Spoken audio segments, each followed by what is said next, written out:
নমস্কাৰ ল'ব। আসসালামু আলাইকুম। মই পাইনিয়াৰ পাব্লিক একাডেমিৰ চতুৰ্থ প্ৰতিষ্ঠা দিৱস উপলক্ষে যি অভ্যৰ্থনা সমিতি বনোৱা হৈছে সিহঁতক মই ধন্যবাদ দিছোঁ। কাৰণ আমাৰ দুয়োজনকে যি দায়িত্ব দিছে আগন্তুক যি প্ৰথম বাৰ্ষিক ক্ৰিকেট টুৰ্ণামেণ্টৰ দায়িত্ব দিছে সেই দায়িত্ব দিয়াৰ কাৰণে আন্তৰিক অভিনন্দন জনাইছোঁ। তো এই খেলখন পাইনিয়াৰ পাব্লিক একাডেমিৰ উদ্যোগত আয়োজিত প্ৰথম বাৰ্ষিক পাইনিয়াৰ ট্ৰফিৰ যি খেল অনুষ্ঠিত হ'ব অহা 10 তাৰিখত শুভাৰম্ভ কৰা হ'ব। আৰু এই 10 তাৰিখত পৰা যি 16টা টিমে অংশগ্ৰহণ কৰিব আৰু এই 16টা টিমকে আমি অহা 10 তাৰিখত মাতি দিম আৰু প্ৰতিটো সেইকেইটা টিমকে আমি প্ৰিফাৰেঞ্চ দিম যিকেইটা টিমে আমাৰ লগত আগতীয়াকৈ যোগাযোগ কৰিব। আৰু এই 16টা টিম মানে ICCৰ যিটো নকআউট পদ্ধতিত খেলবিলাক অনুষ্ঠিত হয় সেই নিয়ম মতে আমি খেলখন চলাম। প্ৰতিটো খেলতে আমি মেন অফ দ্য মেটছৰ ব্যৱস্থা কৰিম। প্ৰতিটো খেলেই আমি যিকোনো এটা চেনেলত টেলিকাষ্ট বা খেলসমূহ কোনে মেন অফ দ্য মেটছ পালে বা কোনে কেনেকৈ খেলিলে সেই সম্পৰ্কে আমি যিকোনো পৰ্টেল নিউজত চলাই দিম। লগতে আমি প্ৰত্যেকটো খেলতেই লাঞ্চৰ সময়ত আমি ড্ৰিংকছ আৰু তাৰ লগতে কিবা এটা লাইট খোৱাৰ ব্যৱস্থা কৰিম খেলুৱৈসকলৰ কাৰণে। আৰু খেলৰ শেষত ফাইনেল খেলত আমি 20,000 টকা চেম্পিয়ন মানি আৰু 12,000 টকা runners up, man of the match থাকিব, মেন অফ দ্য ছিৰিজ থাকিব, লগতে অন্যান্য ট্ৰফিসমূহ থাকিব। আৰু ইয়াতে মই আৰু কিছুমান নিয়ম আপোনালোকক কৈ দিছোঁ। সেইবোৰ হৈছে আমি যেতিয়া এখন খেল আৰম্ভ কৰিম 12জন খেলুৱৈ এটা লিষ্ট দিব আৰু সেই 12জন খেলুৱৈ বেলেগ কোনো টিমৰ অংশগ্ৰহণ কৰিব নোৱাৰিব। আৰু আমি 10 তাৰিখৰ আগত চিডিউলটো বনাই শেষ কৰিম। যি 16টা টিম আমাৰ ইয়াতে অংশগ্ৰহণ কৰিব সেই 16টা টিমত আমি 2টা গ্ৰুপত বিভক্ত কৰিম। আৰু এই প্ৰথম দিনাই আমি উদ্বোধনীৰ দিনাই আমি প্ৰতিটো খেলুৱৈক আমি মাতিম, ইয়াতে প্ৰতিটো দলক মাতিম, আমি কেপ্টেইনক মাতিম, আমি সেইদিনা আমি চিডিউলটো ডিষ্ট্ৰিবিউট কৰিম। আৰু প্ৰথম দিনাই মানে যিটো চিডিউল পাব সেই চিডিউলতে ক'ব পাৰিব কাৰ খেলা কোন দিনাই আছে। ছেকেণ্ড ৰাউণ্ডতো গম পাব, ছেমিফাইনেলতো গম পাব আৰু ফাইনেলো সেইটো গম পাই যাব। আৰু লগতে আমি এটা আমাৰ মোবাইল নম্বৰ আপোনালোকক দি আছোঁ। আপোনালোকে যিমান সোনকালে পাৰে আমাৰ লগত যোগাযোগ কৰিব।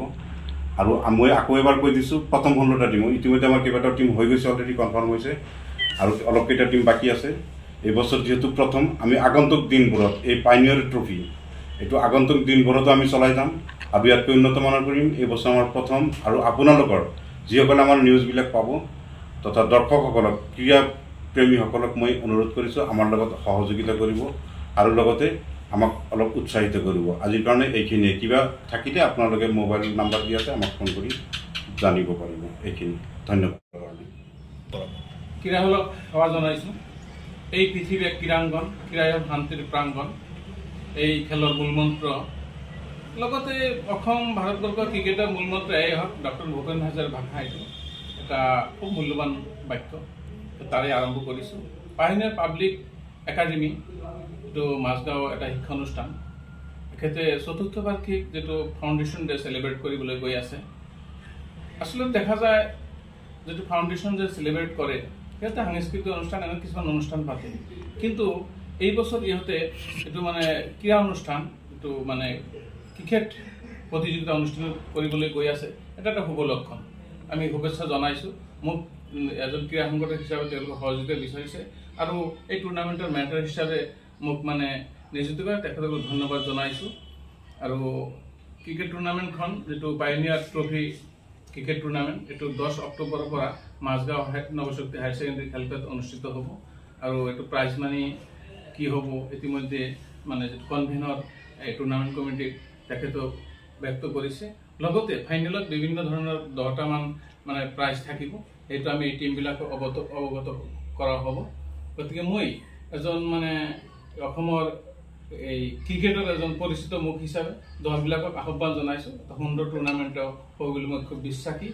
আৰু আমাৰ নৱপ্ৰজন্মক ক্ৰীড়াৰ লগত জড়িত কৰা খুব প্ৰয়োজন আছে, কাৰণ সিহঁতক মূল গতিত আনিবলৈ হ'লে বৰ্তমান সময়ত যিটো মানে উচ্ছৃংখল যৌন মানসিকতা দেখা যায়, সিহঁতে মানে মূল গতিৰ পৰা ড্ৰাগছ নিচাযুক্ত সামগ্ৰী, বাইক, মোবাইলত যিটো মানে নিজকে নিয়োজিত কৰিছে, ইয়াৰ পৰা মানে সিহঁতক আঁতৰাই ৰখাৰ এটাই মাধ্যম মানে ক্ৰীড়া জগত। গতিকে সেইফালেদি আমাৰ পায়নিয়াৰ যিটো পাব্লিক স্কুল তাকে ধন্যবাদ জনাইছোঁ, পদক্ষেপক। গতিকে দলক আহ্বান জনাইছোঁ আৰু সুন্দৰভাৱে পৰিচালনা হওক তাৰে কামনাৰে ময়ো ইয়াত আগবাঢ়ি আহিছোঁ আৰু পায়নিয়াৰ পাব্লিক একাডেমি মানে আগবাঢ়ি আহিছে। আমি সহযোগিতাৰে এই যিটো টুৰ্ণামেণ্ট, এই টুৰ্ণামেণ্ট আগুৱাই লৈ যোৱাৰ কাৰণে আমি আগবাঢ়ি আহিছোঁ আৰু সংবাদ মাধ্যমক আহ্বান জনাইছোঁ তেখেতসকলে এই সংবাদবোৰ ভালদৰে পৰিৱেশন কৰক, যাতে সমাজত এটা মানে এই ধনাত্মক দিশ মানে প্ৰভাৱ পৰে।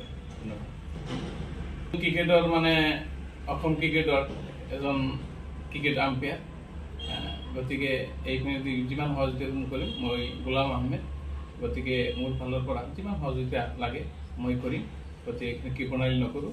গতিকে যতেই খেল হয় আহ্বান কৰিলেও নাযাওঁ, কৰিলেও যাওঁ, নকৰিলেও যাওঁ, এইটো মোৰ আমি প্ৰয়োজন বোধ কৰোঁ। সমাজ এটা গঠনত ক্ৰীড়াৰ যিটো ভূমিকা এই ক্ষেত্ৰত আমি সদায় আগত জনাওঁ। অভিভাৱকসকল এটা ভাল কথা আপোনালোকে উল্লেখ কৰিছে, অভিভাৱকসকলক পেৰেণ্টছসকলক কি আহ্বান জনাব।